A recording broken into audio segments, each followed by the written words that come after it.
да излезе некој авторитет да каже таму се произведени. И тој што го направи ова одговара согласно овој закон толку. Такво нешто сега за сега не сме слушнале. А слушаме помпезно, повторно ќе го поврзам ова и сакам да го поврзам намерно со фабрика. Значи некој веројатно дава од некоја си фабрика начин како треба овие работи да се менаџираат пред изборите и мислам дека ова е ефтина пропаганда пред изборите. Да видиме, друга реплика има? Добро. Инаку, почитувани гледачи, повторно вашиот глас ќе одлучи кој од тројцата кандидати ќе биде дисквалификуван, се разбира, после трите теми, а ние додека ги пребројуваме вашите гласови да видиме што мисли народ.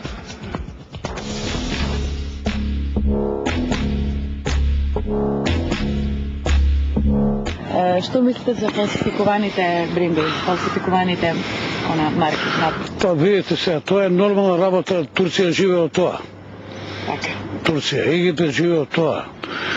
Израел живее од тоа. Така да, Значи мислите дека тоа се нормални работи.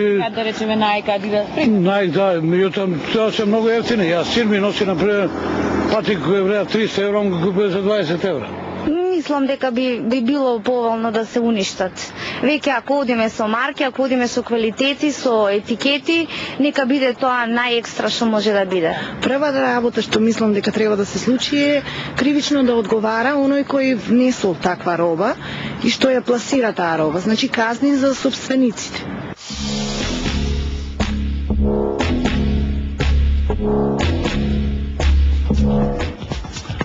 Тоа беа ставовите на нашите учесници во дебатата, а да видиме кој е вашето мислење, кој е освојувач на вашите гласови од нив тројца. 30% господин Филип Петровски, 35% господин Бубо Каров, 35% Калина Наумовска. Повторно горе долите на направо. Добро?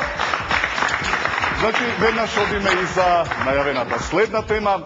Во младоста Јас сакам да протестирам. Ја мислам дека во телефоните на ветер не е могуче ја да водам. Имам една шанса да загубиш. Имено во младоста често чезнев да ги видам и Deep Purple, и Simple Minds, и Джеймс Браун. За дел од желбата ми се оствари, но тие дојдоа остарени и заборавени. За другиот дел јас остарев, односно станав поискусен. И еве каде е мојата дилема. Да видим.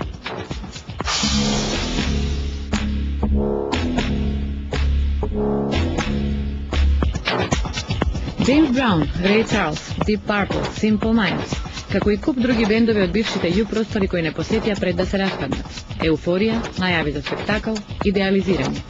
И покрај фактот што Deep Purple звучат како сенилни пензионери кои ги мрзи да свират жестоко, како што порано го правеле тоа, некои ќе речат, добро е, барем ги видовме. Меѓутоа, каде бе овие звучни имиња во екот на својата популарност и слава? Дали воопшто знаеа каде се наоѓа Скопје, Македонија? Зошто нивната последна станица беше Белград или Загреб или Софија пред да не го завртат грбот? Зошто никој не ги донесе во моментов најзвучните светски имиња? Некои ќе речат, скапи се. Е да, скапи се затоа што се славни, а на врвот од своите кариери. Ние прашуваме, дали е Скопје Елдорадо за звездите на залез или дел од светските метрополи?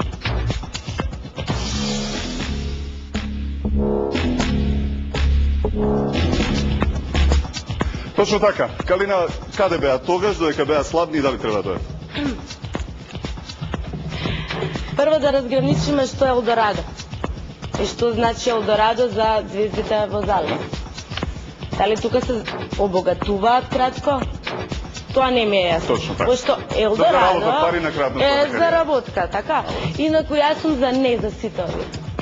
Јас сакам да видам звезди кои што се на излез на нивната кариера, а не на залез. И доста ми е више од секоја чест, ама доста ми е. Благодарам. Господин Петрос? Добро е што во Скопје дојдоа Deep Purple, меѓутоа треба да се каже дека дојдоа 30 години после Белград.